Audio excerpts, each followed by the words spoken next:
We have Jesse Bam Rodriguez, who is getting ready for one of the most anticipated fights of the year in the lower weight divisions against Sonny Edwards, December 16th. Bam, you're in the thick of training camp right now, preparing for what is another tough opponent for you. You seem to always embrace these tough challenges. Why was Sonny Edwards the perfect fit for you, outside of the fact that you're unifying the division? Just because these are the kind of fights boxing needs, the best versus the best. We're both young, both undefeated, both hungry, so these kind of fights, these kind of style matchups, they just work out perfectly for the sport of boxing. You have a very fan-friendly style. I think 2022 and 2021 breakout years for you, really, just with your dominant performances. What have you been gleaning from those experiences and bringing into this camp? I just, you know, the victories I had in those 2 years, I realized what they brought to my life outside of the ring. So I know this fight is, you know, even 10 times that. So winning this fight would just change my life forever. Mm-hmm. The fact that you're also going up and down divisions. How much longer do you think you're going to be out? If you unify the division, how much longer do you think you're going to be competing? I feel like maybe this is probably my last fight at 112 and then go back up to 115. Mm-hmm. I know 115, Chocolatito, I know you have a really special relationship with him too. Is that a fight you would ever consider? Probably not. Mr. Honda, I don't think he would like that. So it be very hard to get it past him, and like you said, we have a lot of respect for each other, so I don't think it'll ever happen. But there's a lot of other big names at 115. Do you know, we see guys like Devin Haney go straight up a division, fight someone like a Regis Prograis. Yeah. You fought at 115 before too. Do you think you would need to get a comfortable fight, or are you ready to go straight to the top again and fight someone like Estrada? I'm ready to go, you know, to 115 and fight whoever. I'm not here to take any tune-up fights or just take any easy fight. I'm here to fight the best every fight, and for the rest of my career, that's how it's gonna be. So Estrada is someone you would consider right off the get-go? Of course, yep. You know, he has my belt now, my WBC that I vacated, so I want to get that back. And that is a fight that could very well be made with Matchroom, with your ties to the promotion too. Perhaps a big fight in Mexico, big fight in Arizona. This fight is in, you're a Texas boy, San Antonio, but this fight is in Arizona. Have you felt the fan base building for yourself, the support? Yeah. Do you get more recognition now after your breakout performances? Yeah, for sure. I have a lot of people hitting me up that they're going to the fight to support me, to watch me fight. So, you know, those victories I had in the past few years, they really made my fan base grow, and I just appreciate everyone that supports me. Mm-hmm. Sonny Edwards, he's a very slick, different kind of fighter.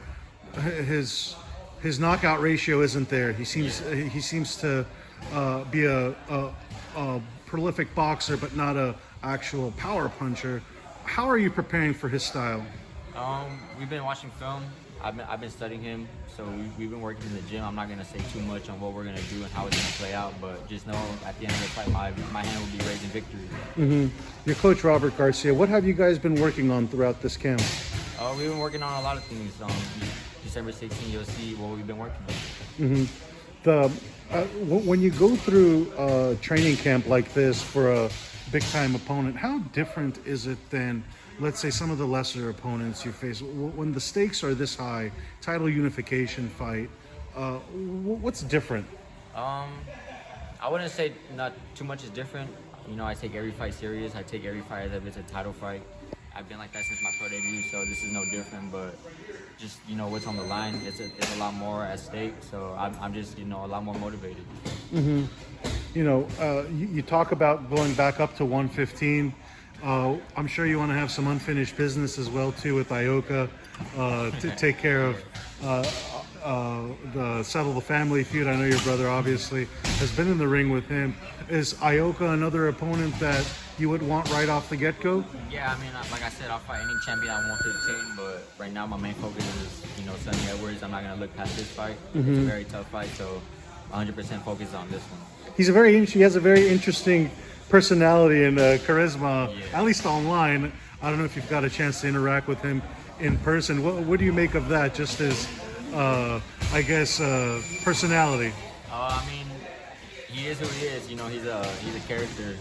We actually did come face to face, but he was a whole different person. Like, he was just, you know, very respectful, very kind, very friendly. But I'm not gonna let that get to me. You know, I see what he says online, so I mean, I just can't wait to get in the ring when it's all said and done. I'm ready to fight.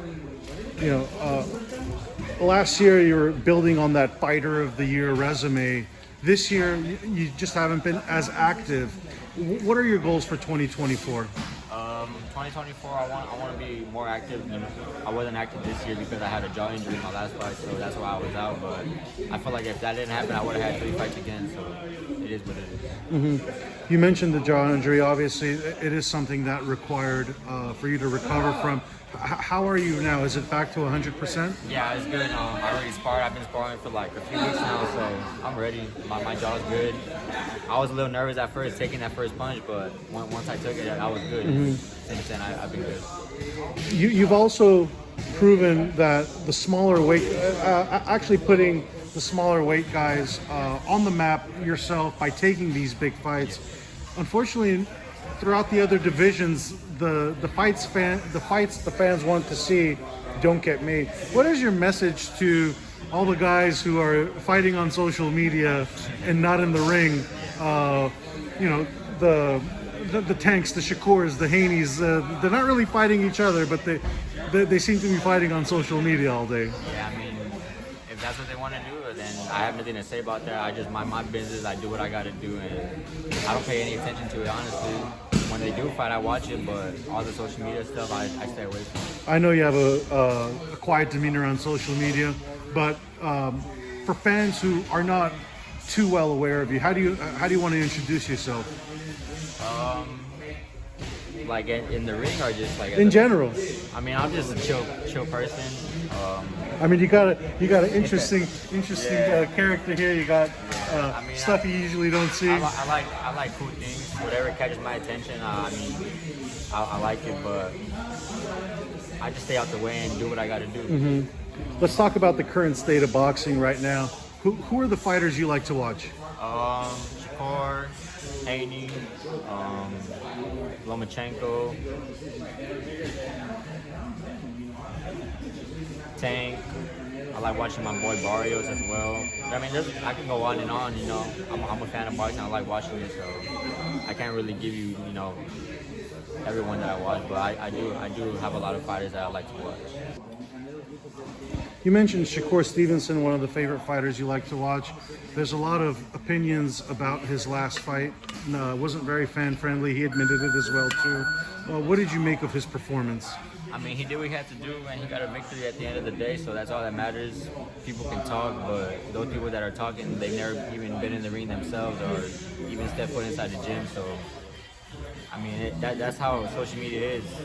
You win and they're still going to talk. You lose, they're going to talk. So just, he did what he had to do. He won, and that's all that matters, honestly. Mm-hmm. When you're in the middle of a fight like that and it's not going your way, how do you... and it's not going your way in the sense of you can tell this isn't fan-friendly. Well, does that impact the way you fight? I mean, honestly, I don't know. I've never really been in that kind of position. I feel like all my fights have been pretty interesting, but my last fight, I felt like I could have done more, and it did kind of, you know, take over. I wanted to impress the crowd. I was in my hometown as well, so that probably has something to do with it, but what matters at the end of the fight is you get the victory. You mentioned Tank as another exciting fighter you like to watch. Do you consider yourself the Tank of the lower weight divisions? Nah, I mean, I'm the Bam Rodriguez of every weight division, so that's who I am. What do you think makes Tank special? I mean, he's different. He knocks people out. People that you don't expect him to knock out, he'll knock out. So I feel like that's what brings a lot of entertainment to his style. Mm-hmm. You mentioned Devin Haney's another fighter you enjoy watching.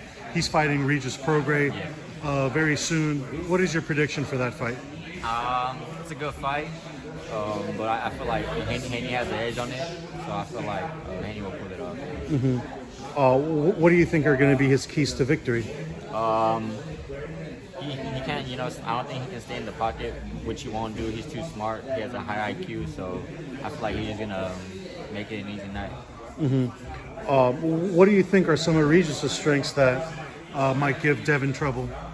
His power, and you know, he's been saying that he's been working on his skill a lot more, so that's something interesting that we can see. But you know, we'll find out December 9th.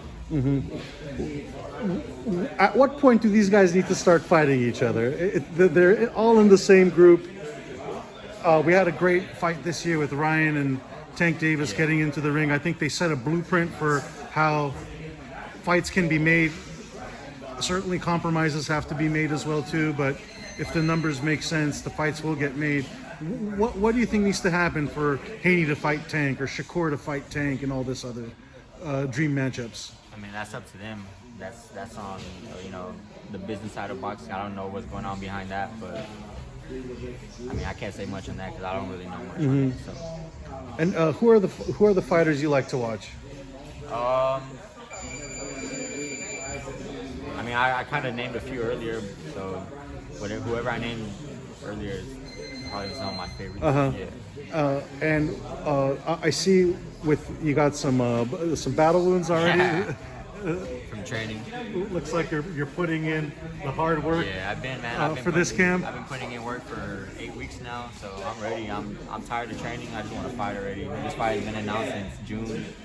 Can't wait to go. Yeah, it was an interesting announcement. It came a lot earlier than anticipated or expected. Usually fights get announced, 2 months before, sometimes even less. But this one, you've had quite the build up to it. Yeah. What is that like when you have one thing on your mind for that long? For a while, I was, it was announced in June, so for a while I was just relaxing back home, and then I finally picked up, training when it was a little closer to the fight. But I mean, ever since I got here to California, the training camp, that's all that's been on my mind. So I'm just ready to fight, man. And any last message to your fans who will be tuning in to watch you fight Sonny Edwards in the title unification fight December 16th? Just tune in and witness greatness. Watch me capture 2 titles, become unified champion of the flyweight division.